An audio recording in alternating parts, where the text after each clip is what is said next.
داور وصل مکمل بند کھچنا. اعوذ باللہ من الشیطان الرجیم. بسم اللہ الرحمن الرحیم.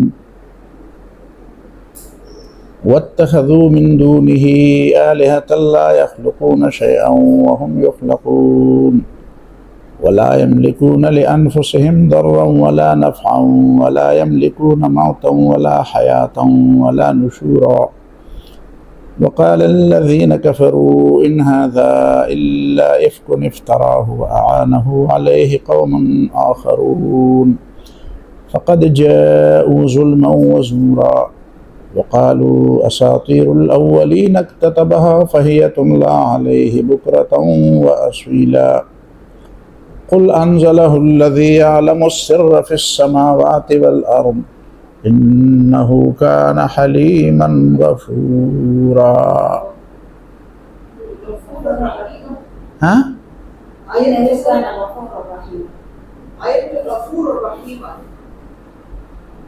إنه كان غفورا رحيما. ما شاء الله.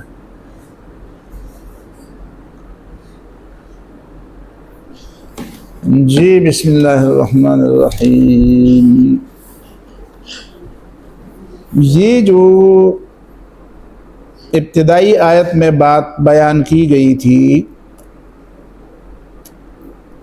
تبارک الذی نزل الفرقان علی عبدہ لیکون للعالمین نذیرا، بڑی خیر و برکت، بڑھوتری اور ثبات والی ہے وہ ذات جس نے وہ کتاب اپنے بندے پر نازل کی جو فرقان ہے، حق اور باطل کے درمیان امتیاز کرنے والی کتاب ہے، اور انسانوں کے درمیان بھی امتیازی لکیر کھینچنے والی کتاب ہے. اس لکیر کے ایک طرف ایک قسم کے لوگ اور دوسری طرف دوسری قسم کے لوگ. اور لیکون للعالمین نذیرا، تاکہ سارے انسانوں کے لیے، سارے زمانوں کے انسانوں کے لیے یہ خبردار کرنے والی بن جائے. نذیرن کا مطلب خبردار کرنے والی. حقائق ہیں اور حقائق سے لوگ جی چراتے ہیں،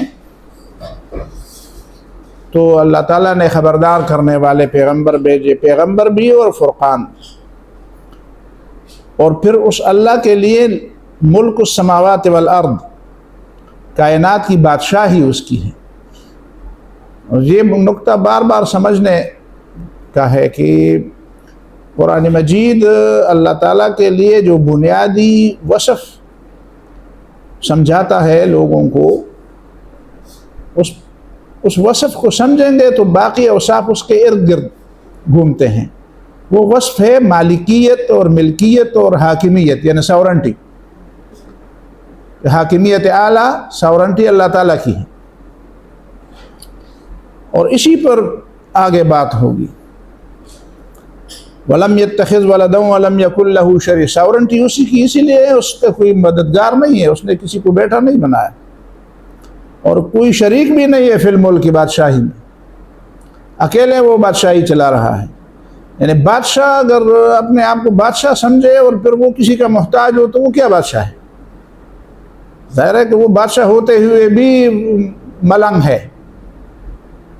مانگنے والا گدھا ہے. صدقہ مانگے یا خراج، جو ٹیکس مانگتا ہے اور ٹیکس کے بغیر اس کی حکومت نہیں چلتی، وہ تو بھی گدھا ہے نا.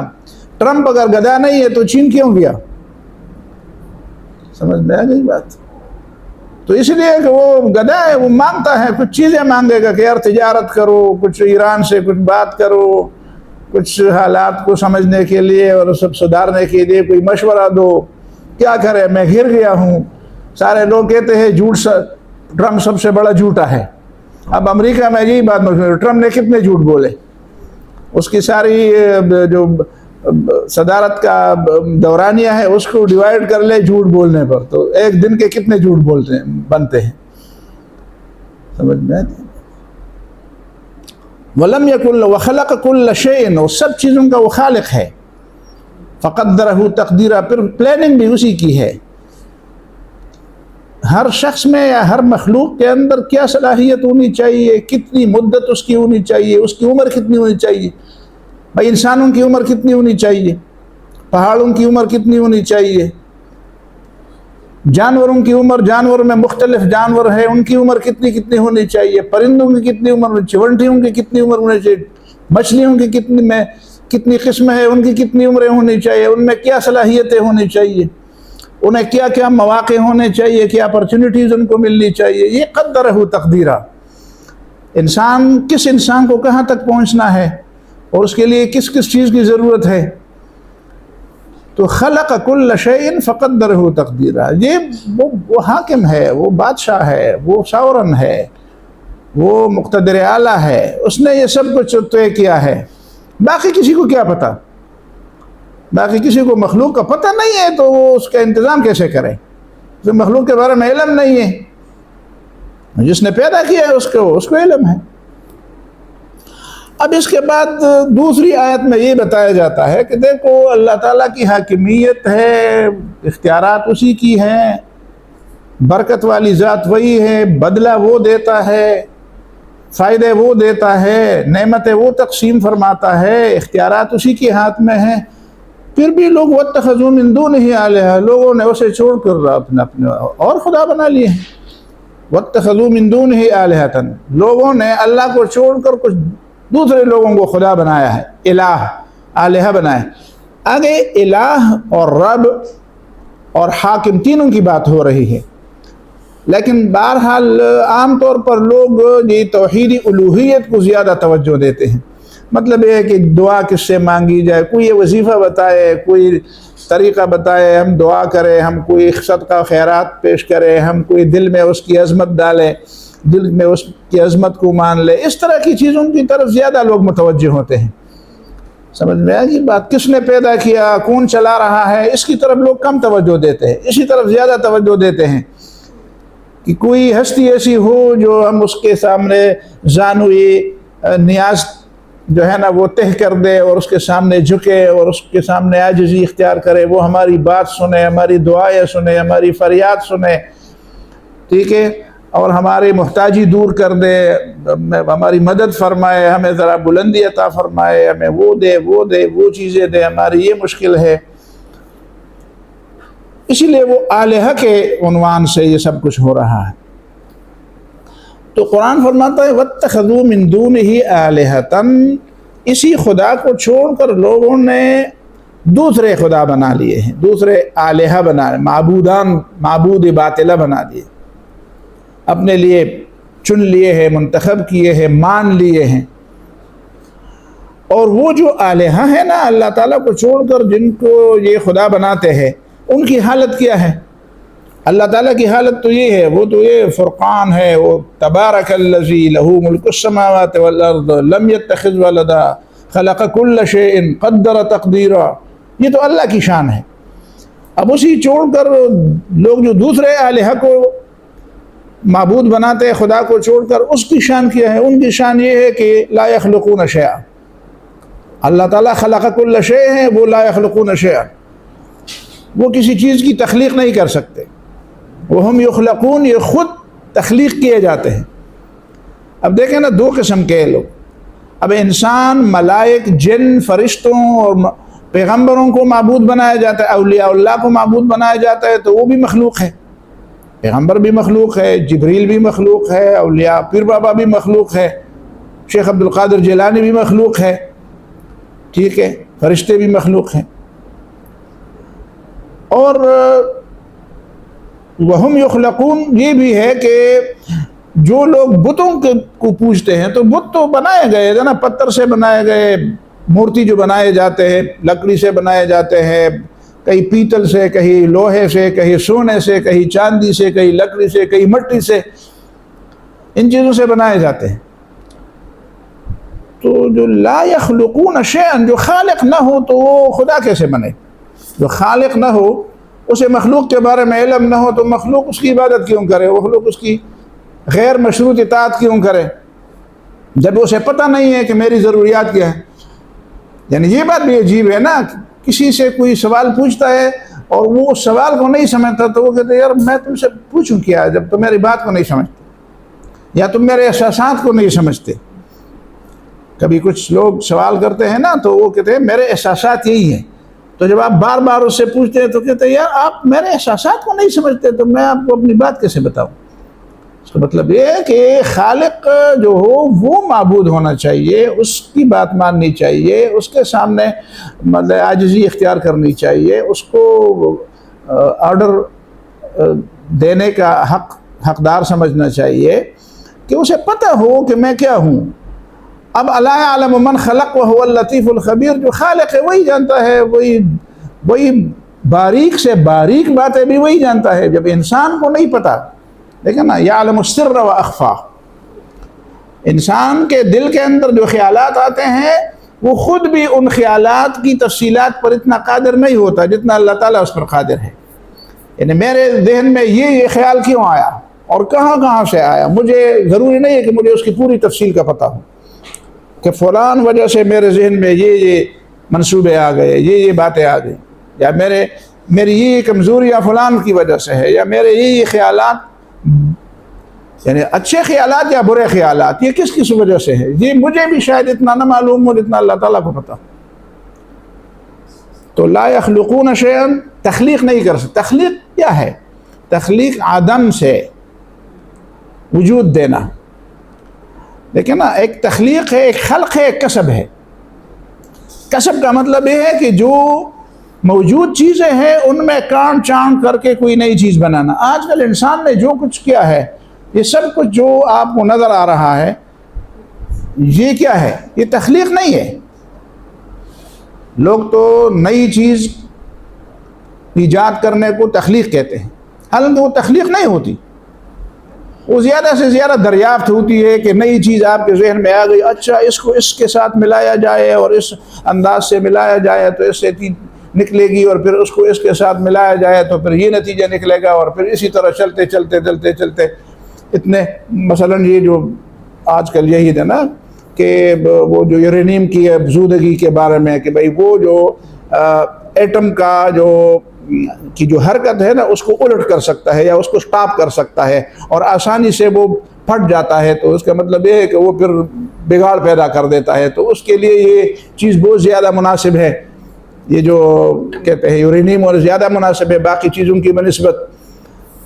تو یہ تو انسان کی وہ کیا ہو گئی، دریافت ہو گئی، زیادہ سے زیادہ دریافت ہو گئی، اس نے اس کو معلوم کر لیا، یہ نہیں کہ اس نے اس کو پیدا کیا۔ پیدا تو قرآن نے فرمایا لن یخلقوا ذبابا، چلو ایک مکھی کو پیدا کر دے، مکھی کو نہیں پیدا کر سکتے۔ تخلیق کا مطلب ہے کہ کچھ بھی نہیں تھا، اب یہیں پہ کچھ مکھی نہیں ہے، پورے سارے مکھی بگا دے اور کسی کو کہہ دے شاباش ادھر پیدا کر دو، آدم سے پیدا کر دو۔ وہم یخلقون دو مطلب ہوں گے۔ تو پہلی بات یہ ہے کہ یہ اللہ تعالیٰ کو چھوڑ کر جن خداؤں کو مانتے ہیں وہ لا یخلقون شیئا، وہ خالق نہیں ہے۔ جب خالق نہیں ہے تو مالک کیسے ہو گئے؟ اور جب خالق اور مالک نہیں ہے تو معبود کیسے ہو گئے؟ جب معبود نہیں ہے تو پھر وہ حاکم کیسے ہو گئے؟ حاکمیت کے اختیارات ان کو کیسے مل گئے؟ اس لیے تو حاکمیت کے اختیارات تو پیغمبر کو بھی نہیں ہے، اس لیے کہ پیغمبر تو خالق نہیں ہے نا۔ پیغمبر کا حاکم بھی اللہ تعالیٰ ہے، پیغمبر بھی اللہ تعالیٰ کا عابد ہے۔ پیغمبر بھی یعنی ہمارے لیے تو وہ حاکم اس معنی میں ہے کہ اللہ تعالیٰ نے حکم دیا ہے کہ تم ان کی بات مانو۔ وما ارسلنا من رسول الا لیطاع باذن اللہ، اذن اللہ سے اللہ نے اجازت دی کہ اس کی مانو، ورنہ اللہ کی اجازت نہ ہوتی تو وہ تو بندہ تھا، حاکم تو نہیں تھا، وہ تو خود بندہ تھا۔ اللہ نے اجازت دی کہ اس کی اجازت بھی دی اور پھر حکم بھی دیا، ورنہ اصل حاکمیت تو اللہ تعالیٰ کی ہے جو خالق ہے۔ وہم یخلقون، یہ خود پہلی بات کسی کی بندگی کے نہ بندگی کے لیے اہل نہ ہونے کی یہ پہلی بات ہے کہ وہ خالق نہیں ہے۔ تو ظاہر ہے کہ اللہ تعالیٰ کے علاوہ جتنی چیزیں ہیں وہ تو خالق نہیں ہیں، وہ تو خود مخلوق ہیں۔ وَلَا يَمْلِكُونَ لِأَنفُسِهِمْ ضَرًّا وَلَا نَفْعًا، تخلیق جو ہے یہ اللہ تعالیٰ کی صفتی تخلیق کی ایک شاہکار اظہار ہے۔ مثلا پہلے یہ بتایا کہ یہ خالق نہیں ہے، اللہ خالق ہے، تو اللہ تعالیٰ کی بندگی اسی لیے کرو کہ دیکھو یہ ساری کائنات میں آپ کو جتنا کچھ نظر آ رہا ہے یہ نتھنگ سے، عدم سے اللہ تعالیٰ نے اس کو وجود بخشا۔ اب اس کے اندر بڑی بات ہے، وہ بڑی بات یہ ہے کہ دیکھو اللہ تعالیٰ کی حکمت کو دیکھو، اللہ تعالیٰ کی قدرت کو دیکھو، اللہ تعالیٰ کے مطلب ہے کہ اس انسان کے حوالے سے اسے پتہ ہے کہ اس کی آنکھوں کو کتنے ذوق کی چیزیں چاہیے، کتنے اچھے اچھے مناظر چاہیے، جو اللہ تعالیٰ نے بڑے اچھے مناظر پیدا کیے۔ رات کو آسمان کا منظر، وَلَقَدْ زَيَّنَّا السَّمَاءَ الدُّنْيَا بِمَصَابِيحَ، آسمان کو تاروں سے مزین بنا دیا ہے۔ پھلوں پھولوں کو دیکھو، کلو اذا اسمر وینعہ، دیکھو جب انظروا الی ثمرہ اذا اسمر، باغ میں جا کر پھلوں کو دیکھو، پھولوں کو دیکھو، وہاں پہ جو پھول اور پتے اور یہ ساری چیزیں ان میں ذرا دیکھو کیسے خوش منظر قسم کی چیزیں ہیں۔ تو یہ خوش منظر قسم کی ساری چیزیں اور یہ گوناگون اور رنگا رنگ اور مختلف رنگ اور مختلف شکلیں اور مختلف آوازیں اور مختلف، اس سارے یہ تخلیق کی بات ہے۔ تو یہ دیکھو اللہ تعالیٰ کی صفت تخلیق کی کتنی شاہکار چیزیں ہیں جو آپ کو نظر آ رہی ہیں، تو پھر اس کو چھوڑ کر ایسے تو پکارتے ہو جو یہ کام نہیں کر سکتے، پہلی بات۔ دوسری بات ہی وَلَا يَمْلِكُونَ لِأَنفُسِهِمْ نَفْعًا وَلَا ضَرًّا وَلَا نَفْعًا، اور اپنے لیے ضرر اور نفع کے مالک بھی نہیں ہیں، اور اللہ تعالیٰ نفع اور ضرر کا مالک ہے، تو یہ اللہ تعالیٰ کی قدرت کی بات ہو گئی۔ تو یہ جو مخلوق ہے جن کو تم الہہ بناتے ہو، ایک تو یہ خود مخلوق ہے تو محتاج ہیں، دوسری بات یہ ہے کہ لا یملکون لانفسہم ضرا ولا نفع، ان کے ہاتھ میں کچھ اختیار بھی نہیں ہے، خود اپنا اختیار بھی ان کے ہاتھ میں نہیں ہے۔ لا یملکون لانفسہم ضرا، اپنے لیے ضرر کے مالک نہیں، اپنے لیے ضرر کے مالک کا مطلب یہ ہے کہ اپنے سے ضرر دور کرنے کا اختیار نہیں رکھتے۔ کئی ضرر والی چیزیں ان کے پاس آتی ہیں، ان کو کوئی تکلیف پہنچتی ہے، کئی دکھ پہنچتے ہیں انہیں، کئی بری خبریں ان کو بےتاب کرتی ہے، مطلب پریشان کرتی ہے خبریں، لیکن وہ خبریں ان کے پہنچتی ہیں، وہ نہیں کر سکتے کہ یہ خبریں مجھے نہ پہنچے۔ کئی مصیبتیں ان کی طرف متوجہ ہوتی ہیں، وہ مصیبتوں کو دور نہیں کر سکتے، بیماری کی مصیبت ہو، پریشانی کی مصیبت ہو، جو بھی ہو، اولاد میں، جسم میں، مال میں، اختیارات میں، ماحول میں۔ ولا نفعا، اور اپنے لیے کسی فائدے کا اختیار بھی نہیں رکھتے، فائدے کا اختیار نہیں رکھتے کہ اپنے، دیکھیں نا قرآن میں اللہ تعالیٰ نبی صلی اللہ علیہ وسلم کے زبان سے بولا نا کہ لو كنت اعلم الخير ولو كنت اعلم الغیب لاستكثرت من الخير وما مسني السوء، اگر میں غیب دان ہوتا، مجھے مستقبل کے بارے میں پتہ چلتا یا چھپی ہوئی چیزوں کا مجھے پتہ چلتا، تو لاستكثرت من الخير، میں اپنے لیے بہت زیادہ بھلائی جمع کرتا، وما مسني السوء، اور مجھے کوئی تکلیف بھی نہ پہنچتی۔ تو اس وقت، اس موجودہ وقت میں جو خیر کی اور بھلائی کی چیزیں چھپی ہوئی ہیں وہ بھی انسان کو نہیں معلوم، اور مستقبل میں جو کچھ آنے والا ہے خیر اور بھلائی کے بارے میں اسے بھی انسان کو نہیں پتا، ورنہ وہ پہلے سے یہ کرتا۔ کبھی کبھی ہم تمنا کرتے ہیں نا، یار فلان وقت میں وہ چیز خریدی اور بڑا فائدے کی چیز تھی، وہ میں نے نہیں کر، اس لیے کہ مجھے مستقبل کے بارے میں علم نہیں تھا۔ تو لا یملکون لانفسہم ضرا ولا نفع، یہ عجز کی بات ہے، اور اللہ تعالیٰ کی قدرت کی بات ہے۔ ایک طرف الہہ کی عجز کی بات ہے کہ یہ عاجز ہیں، دوسری طرف اللہ تعالیٰ کی قدرت کی بات ہے کہ دیکھو اللہ تعالیٰ تمہارے لیے نفع اور ضرر کا مالک ہے، وہ چاہے ضرر پہنچانا چاہے تو ضرر پہنچا سکتا ہے، اور وہ فائدہ پہنچانا چاہے تو فائدہ پہنچاتا ہے۔ آگے پھر اللہ تعالیٰ کی حاکمیت کی بات اور قدرت، دیکھیں نا یہ درجہ بدرجہ آگے بڑھتے ہیں۔ تخلیق بنیاد ہے، ضرر اور نفع تو تب پہنچتا ہے جب آدمی مخلوق تو ہو، موجود تو ہو۔ تو لا یخلقون شیئا وہم یخلقون، اللہ تعالیٰ کی صفت تخلیق پہلے ذکر کی کہ یہ خالق نہیں ہے، اللہ خالق ہے۔ پھر خلق کے بعد پہلی چیز یہ ہوتی ہے کہ نقصان سے بچا جائے اور فائدہ حاصل کیا جائے، تو یہ نہ تمہیں نقصان سے بچا سکتے ہیں اور نہ فائدہ پہنچا سکتے ہیں، جبکہ اللہ تعالیٰ تمہیں تخلیق کے بعد فائدہ بھی پہنچا سکتا ہے اور نقصان بھی، اور اس سے بچا بھی سکتا ہے۔ وَإِن يَمْسَسْكَ اللَّهُ بِضُرٍّ فَلَا كَاشِفَ لَهُ إِلَّا هُوَ وَإِن يُرِدْكَ بِخَيْرٍ فَلَا رَادَّ لِفَضْلِهِ۔ اب تیسری بات، اب یہ سمجھانے کے بعد پھر اصل بات کی طرف جو پہلی آیت میں بیان کی گئی ہے کہ لَهُ مُلْكُ السَّمَاوَاتِ وَالْأَرْضِ، اس بات کی طرف وَلَا يَمْلِكُونَ مَوْتًا وَلَا حَيَاةً وَلَا نُشُورًا، اور وہ نہ موت کے مالک ہے، نہ زندگی کے مالک ہے، اور نہ دوبارہ جی اٹھانے کے مالک ہے۔ اب یہ تین باتیں بڑی عجیب ہیں اور اسی کو سمجھنے کی بڑی ضرورت ہے۔ میں نے تفسیروں میں دیکھا لیکن وہ جو میں چاہتا تھا وہ مجھے وہ چیز نہیں ملی، سمجھ میں آ گئی بات، وہ میں آپ کو بتاؤں گا۔ وَلَا يَمْلِكُونَ مَوْتًا، وہ موت کے مالک نہیں ہے، موت نہیں دے سکتے، موت کسی کو، موت ان کے اختیار میں نہیں ہے۔ وَلَا حَيَاتًا، اور زندگی بھی ان کی اختیار میں نہیں ہے۔ زندگی کیا چیز ہے ان کو تو یہ بھی نہیں معلوم، زندگی کیسے دی جاتی ہے، کسی کو زندگی دینا، مطلب ہے کہ مرے کو زندہ اٹھانا، یہ بھی اس کے اختیار میں نہیں، اور کسی چیز کو جس کے اندر زندگی نہیں ہوتی ان میں زندگی ڈالنا، یہ بھی ان کے اختیار میں نہیں ہے،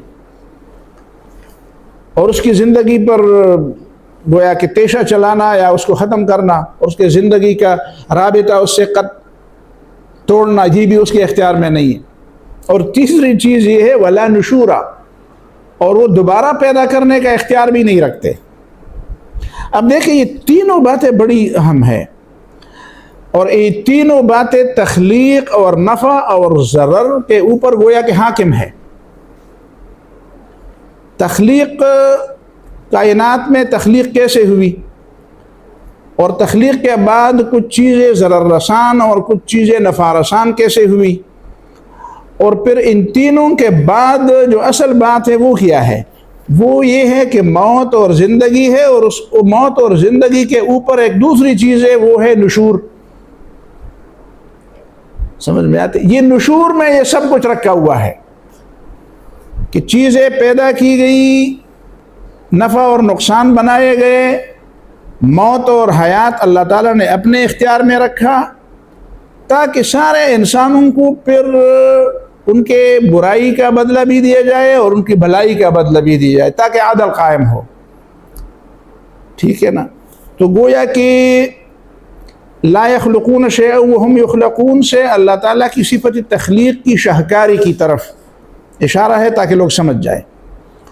وَلَا يَمْلِكُونَ لِأَنفُسِهِمْ ضَرًّا وَلَا نَفْعًا میں گویا کہ انسان کی عاجزی اور اللہ تعالیٰ کی عظمت کی طرف اشارہ ہے کہ دیکھو میری طرف اپنے ہاتھ پھیلاؤ، مجھ سے دعائیں مانگو، مجھ سے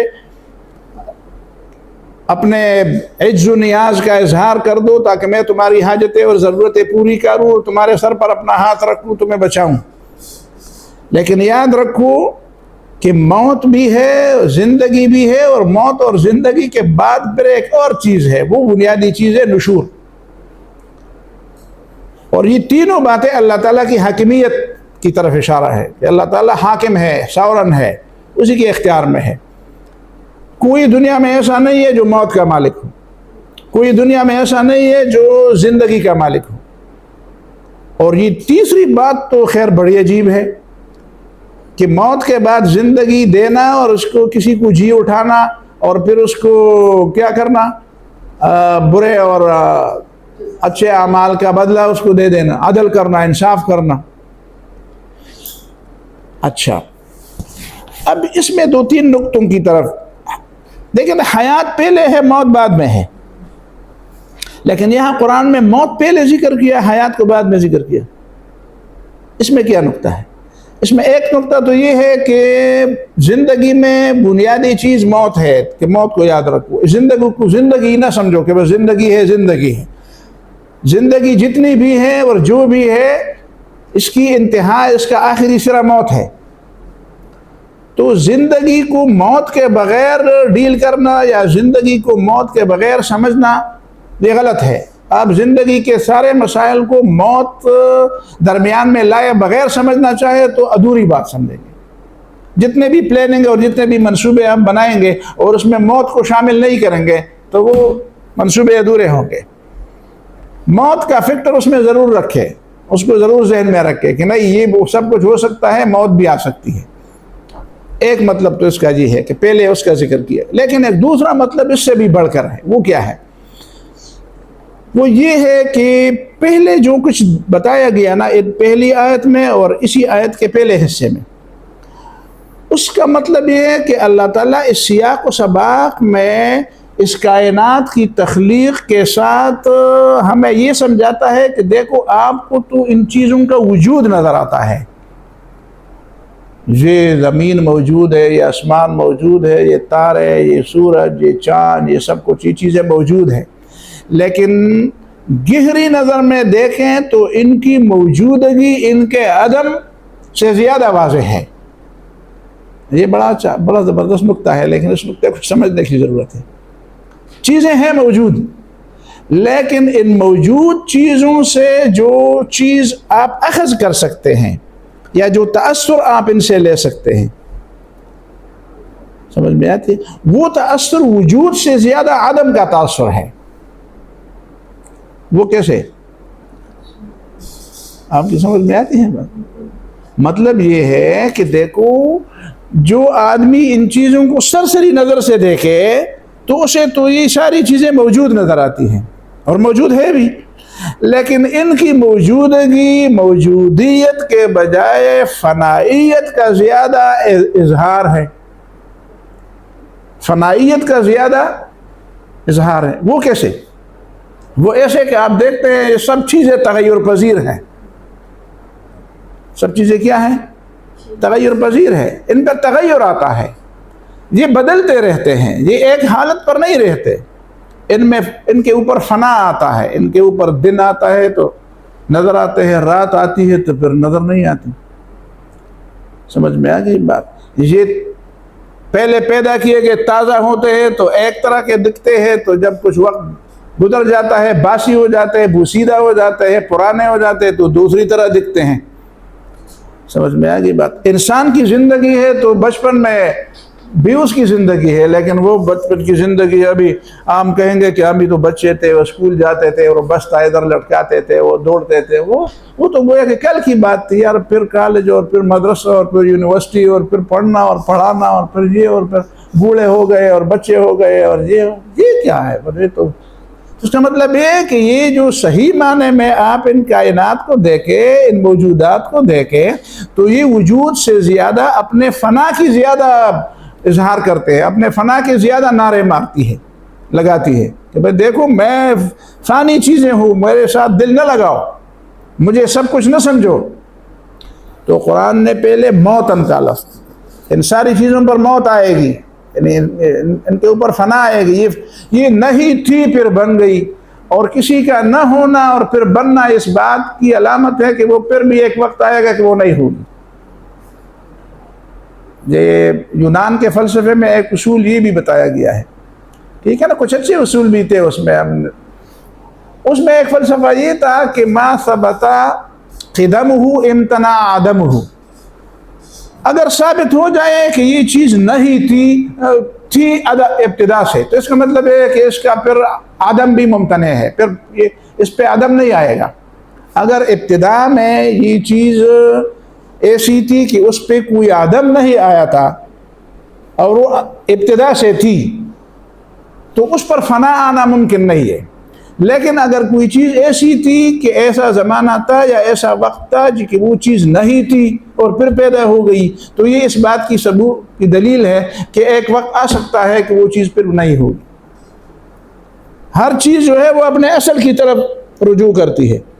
اس دنیا کا وہ اہدنا الصراط المستقیم میں ہم نے اس ادھر پہ دور تفسیر میں یہ نقطہ پیش کیا ہے کہ دنیا کے اندر جو ہے نا، وہ دور تفسیر میں جو بھی آپ کو مل جائے گی انشاءاللہ، وہ اہدنا الصراط المستقیم کی تفسیر میں، کہ دنیا کے اندر دو قسم کی حرکتیں ہیں یا دو قسم کا سفر ہے، ایک حرکت مستقیم ہے اور ایک حرکت دائری ہے۔ ایک سرکل میں سفر ہے، ایک سیدھا ایک نقطے سے دوسرے نقطے تک سفر ہے۔ اس دنیا کا جو مادی سفر ہے نا، وہ سرکل میں ہے۔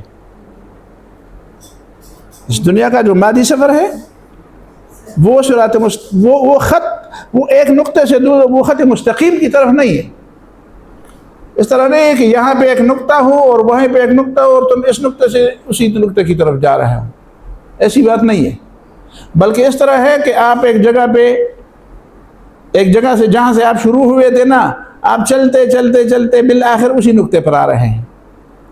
ہم بچے تھے، کچھ بھی نہیں جانتے تھے، واللہ اخرجکم من بطون امہاتکم لا تعلمون شیئا، کچھ بھی نہیں جانتے تھے، چھوٹے چھوٹے بچے کیا جانتے ہیں؟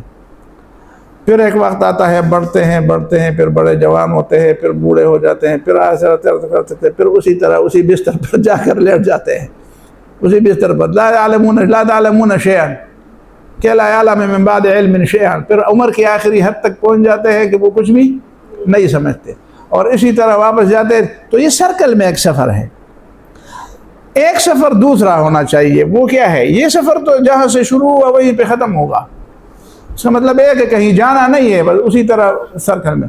ایک سفر اور ہے جس کو صراط مستقیم کہا گیا ہے، وہ یہیں سے شروع ہوتا ہے اور ایسی جگہ پہ آپ دنیا میں آ گئے تھے تو یہیں سے شروع ہو کر سیدھا اس قرآن کو صراط مستقیم یا رسی جو کہا گیا ہے، اس کا ایک سرا آپ کے ہاتھ میں ہوگا، دوسرا سرا اللہ تعالیٰ کے ہاتھ میں ہے۔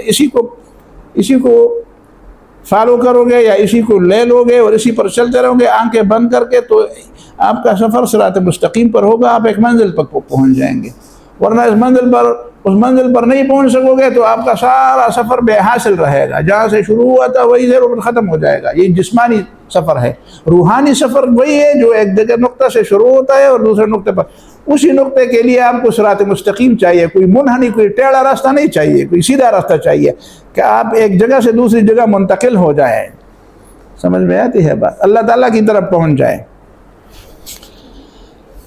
تو یہ ہو گئی موتن ولا حیاتن ولا نشور۔ اب نشور کے بارے میں آپ سوال کر سکتے ہو، بڑا اچھا سوال ہے، میرے ذہن میں بھی سوال آیا۔ وہ سوال آیا کہ قرآن نے ان کو فرمایا کہ تم جن کو خدا سمجھتے ہو وہ موت کے مالک نہیں ہے۔ تو موت تو لوگ جانتے تھے، موت ایسی چیز ہے جس میں کسی کا اختلاف نہیں ہے، اور اس بات میں بھی کسی کا اختلاف نہیں ہے کہ بھئی موت کوئی نہیں ٹال سکتا۔ خدا کو نہیں مانتے لیکن موت کو مانتے ہیں، اور اس انداز سے مانتے ہیں کہ بھئی موت ٹالنا کسی کے بس میں نہیں ہے۔ امریکہ اور چین سب مل جائے تو کسی کی موت کو نہیں ٹال سکتے، اپنی نہیں ٹال سکتے۔ اچھا، یہ بات بھی مشرکین سمجھتے تھے کہ ہاں یہ بات ٹھیک ہے، یہ اللہ تعالیٰ ہی کے اختیار میں ہے۔ حیاتاً زندگی دینا، یہ بھی پیدا بھی اللہ تعالیٰ نے، کہ زندگی بھی اللہ تعالیٰ دیتا ہے۔ لیکن نشوراً کا مطلب کیا ہے؟ نشور کا مطلب تو یہ ہے کہ دوبارہ جی اٹھانا۔ اب اللہ تعالیٰ ان کو کہتا ہے کہ تم ایسے چیز کو خدا بناتے ہو جو نشور کا مالک نہیں ہے۔ وہ آگے سے کہیں گے ہم تو نشور کو مانتے نہیں ہیں۔ نشور کا مطلب تو یہ ہے کہ یہ انسان مر جائیں گے تو دوبارہ جی اٹھائے جائیں گے، اور پھر اللہ تعالیٰ کے عدالت میں وہ حاضر ہوں گے اور پھر اپنی برائی اور بھلائی کا بدلہ پائیں گے۔ تو یہ بات تو وہ مانتے نہیں تھے۔ تو جو بات آپ کا مخاطب مانتا نہ ہو، آپ اس کو دلیل کیسے بناتے ہیں؟ آپ اس کو دلیل کیسے بناتے ہیں؟ سمجھ میں تو آتی ہے بات؟ نشور کو تو نہیں مانتے تھے۔ نشور کا مطلب تو یہ ہے نشر، حشر نشر۔ اس کا مطلب یہ ہے کہ موت کے بعد دوبارہ جی اٹھانا، جلا اٹھانا، اور اللہ کے عدالت میں پیش ہونا، اور اللہ تعالیٰ کی عدالت سے پھر برائی اور بھلائی کا بدلہ پانا۔ اسی کو کیا کہتے ہیں؟ حشر اور نشر، نشور۔ تو نشور کو تو مشرکین تو سر سے قرآن مجید سے بھرا پڑا ہے، تو وہ کہتے ہیں کیسے ہم دوبارہ جی اٹھائیں گے، ہمارے باپ دادا نہیں اٹھے اور ہم بوسیدہ ہو جائیں گے۔ من یحیی العظام وہی رمیم، جب ہڈیاں بوسیدہ ہو جائے، ریزے ریزے ہو جائے، کون ان کو ملا اٹھائے گا؟ تو قرآن نے اس کو دلیل کیسے بنایا؟ اس بات کو تو آپ سمجھے، قرآن نے دلیل بنایا نا کہ تمہارے خدا نشور کے مالک نہیں ہے، میں نشور کا مالک ہوں۔ تو وہ کہیں گے نشور تو ہم مانتے نہیں ہیں۔ ہاں، تو مطلب یہ کہ اس کے اندر بہت بڑی بات ہے۔ وہ بات کیا ہے؟ وہ بات اصل میں پیش نظر رہنی چاہیے۔ وہ یہ ہے کہ دیکھو، یہ اللہ تعالیٰ کی قدرت کی بات ہے کہ جس چیز کو تم نہیں سمجھتے ہو وہ اللہ تعالیٰ کی قدرت کی شاہکار ہے۔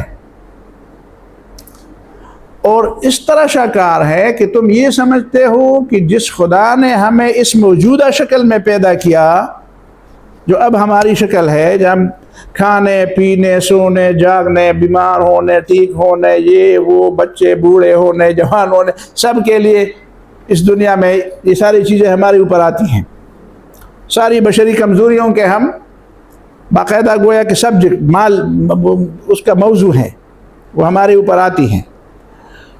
تو اللہ تعالیٰ ان کو یہ بتاتا ہے کہ دیکھو تمہاری کمزوری صرف یہ نہیں ہے کہ تم تخلیق کو تو مانتے ہو لیکن اس کے باوجود اللہ تعالیٰ کی حاکمیت نہیں مانتے، تمہارے نزدیک انسان کی تخلیق کی صرف ایک صورت ہو سکتی ہے اور یہ بھی تمہاری جہالت ہے کہ تمہارے نزدیک انسان کی تخلیق کی صرف یہ صورت ہوتی ہے جو ابھی ہے، اور تمہارے نزدیک انسان کے لیے اس سے بہتر کوئی تخلیقی صورت نہیں ہو سکتی، یہ تمہاری جہالت ہے۔ حالانکہ اللہ تعالیٰ نے اس انسان کو جو پیدا کیا ہے، اس کو جو تخلیق دنیا میں دی ہے، یہ وہ اصل تخلیق نہیں ہے جو اس کی ہے، اس کی اصل تخلیق وہ ہوگی جو اس کے بعد آئے گی، وہ اصل تخلیق ہے اس کی، یہ تو آزمائش کے لیے ہے۔ مثال کے طور پر آپ دیکھتے ہیں ایک طالب علم ایگزامینیشن ہال میں سر جھکائے اور اپنے سوال اور پیپر حل کرنے میں مگن ہے، وہ نہ اس وقت کوئی مطلب کہ کوئی تماشا دیکھتا ہے، نہ کوئی اس وقت اس کے ذہن میں یہ تصور آتا ہے کہ نہ اسے نیند آتی ہے۔ مثال کے طور پر نیند تو بھاگ جاتی ہے جب وہ سمجھتا ہے یار پیپر حل کرنا ہے، اس کے اوپر دار و مدار ہے پاس ہونے کا، اور فرض کرے یہ PMS اور CSS کا پیپر ہے، اس کے بعد مجھے بہت بڑا جو ہے نا وہ بننا، افسر بننا ہے اور بڑے بڑے اختیارات میرے پاس آئیں گے۔ اس وقت اس کی ساری توجہ ایک چیز کی طرف ہوتی ہے، اسے قلم کی ضرورت، اس وقت اسے گاڑی کی ضرورت نہیں ہے، اس وقت اسے جہاز کی ضرورت نہیں ہے، اس وقت اسے ایک بہترین آرام دہ بستر کی ضرورت نہیں ہے، اسے اس وقت نیند نہیں آنی چاہیے، اسے کوئی تماشا نہیں دیکھنا چاہیے، اسے اس وقت چاہیے کیا کہ میں بات کو سمجھوں، قلم ہو میرے پاس کہ اس سے لکھ دوں، کاغذ ہو کہ اس پہ ثبت کروں، اور موقع ہو کہ میں اس موقع سے فائدہ اٹھا کر زیادہ سے زیادہ لکھوں۔ یہ ہے امتحانی نقطہ نظر سے کسی آدمی کی ضروریات۔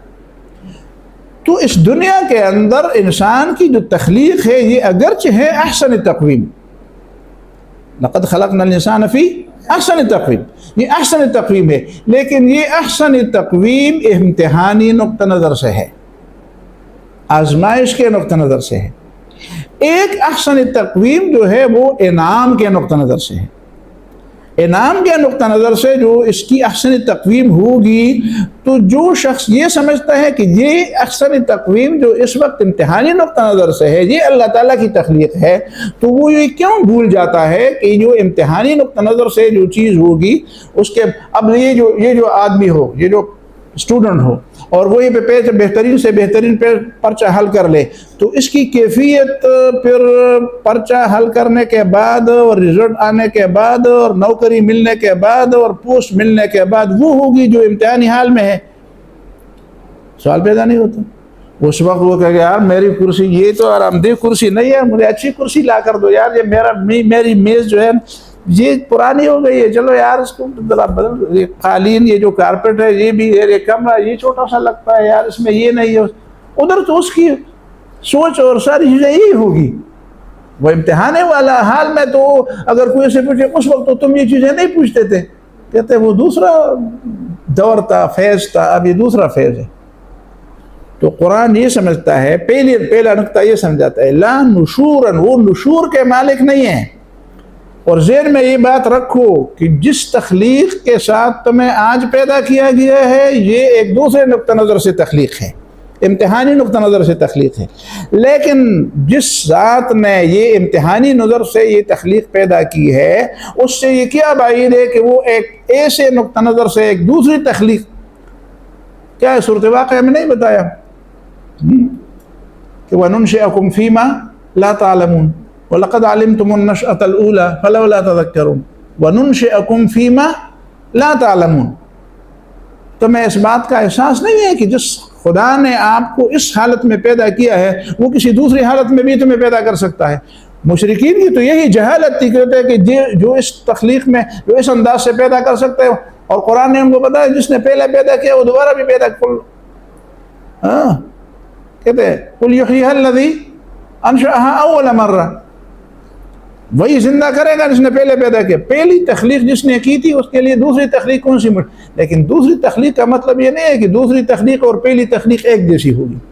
پہلے تخلیق میں ہم بوڑھے ہوتے ہیں، دوسری تخلیق میں ہم بوڑھے نہیں ہوں گے۔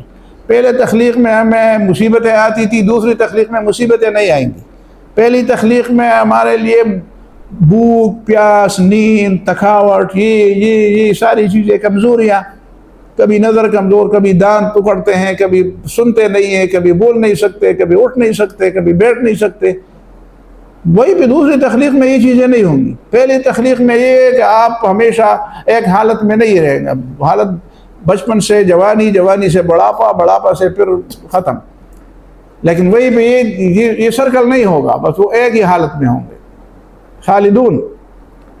تو وَنُنْشِئَكُمْ فِي مَا لَا تَعْلَمُونَ، پہلی بات تو یہ ہے۔ دوسری بات اس میں یہ ہے کہ نشورن کا مطلب یہ ہے کہ دیکھو تم صرف موت اور حیات کی بات کو سمجھتے ہو، نشور کی بات نہیں سمجھتے ہو، حالانکہ نشور ضروری ہے، اس لیے کہ جس خدا نے، جو خدا کائنات کا مالک ہے اور جو حاکم ہے، اور جو تخلیق کرتا ہے، جو نفع اور ضرر دینے پر قادر ہے، جس نے زندگی اور موت پیدا کی ہے، اس نے یہ سارا کچھ کھیل تماشے کے طور پر نہیں پیدا کیا، اس نے یہ سارا کچھ عدل کی بنیاد پر پیدا کیا، ایک بہت بڑے مقصد کے طور پر اور وہ مقصد اس دنیا میں حاصل نہیں ہو سکتا جب تک اس پورے نظام کو لپیٹ نہ لیا جائے اور ایک دوسرا نظام نہ قائم کیا جائے، تو وہ مقصد ادھورا ہے۔ وہ مقصد تب پورا ہوگا جب اس پورے نظام کو لپیٹ لیا جائے اور ایک دوسرا عالم بنایا جائے اور ایک دوسرا فیض بنایا جائے، اور وہیں پہ ایک میدان سجایا جائے، اور جہاں پہ برائی کا اور نیکی کا بدلہ دیا جائے، اور جو جس چیز کا مستحق ہے اسے وہ چیز دی جائے کہ جاؤ بس یہی تمہارا انجام ہے اور اسی انجام کے ساتھ رہو۔ جو جہنم میں رہنے کے اہل ہیں ان کو ادھر رکھا جائے گا، اور جو جنت میں رہنے کے اہل ہیں ان کو ادھر رکھا جائے گا۔ تو نشور کے بغیر یہ سب کچھ جو ہے یہ عبث لگتا ہے، اور اللہ تعالیٰ عبث کام نہیں کرتا۔ دوسرے نقطے کو سمجھ گئے؟ جس طرح قرآن میں فرمایا نا، سورۃ مومنون میں ہے، افحسبتم انما خلقناکم عبثا، تخلیق تو ہم نے کی ہے، یہ تو تم مانتے ہو، لیکن اگر تم یہ سمجھتے ہو کہ تخلیق کے بعد نشور نہیں ہے تو اس کا مطلب یہ ہے کہ یہ تخلیق بھی پھر عبث کام ہے۔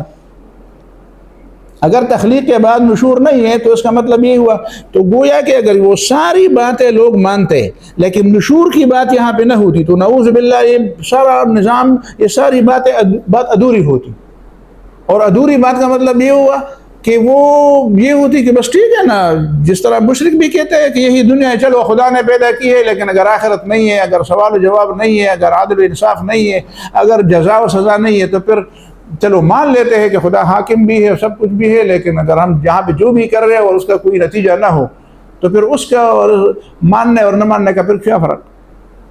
ایسے خدا کو پھر ماننے کا اور نہ ماننے کا فرق کیا ہوا اگر وہ زندگی میں انسان کی زندگی پر کوئی اثر انداز نہ ہو؟ اثر انداز تب ہوگی جب آپ یہ سمجھے کہ نہیں، حساب کچھ اس نے پیدا کیا ہے، لیکن اس کے بعد ہر عمل کا حساب دینا ہے، تو حساب دینے ہیں تو یہ کام کرنے کے ہیں اور اس سے بچنا ہے اور کرنا ہے، اور یہ فرض ہے اور یہ واجب ہے اور یہ حرام ہے۔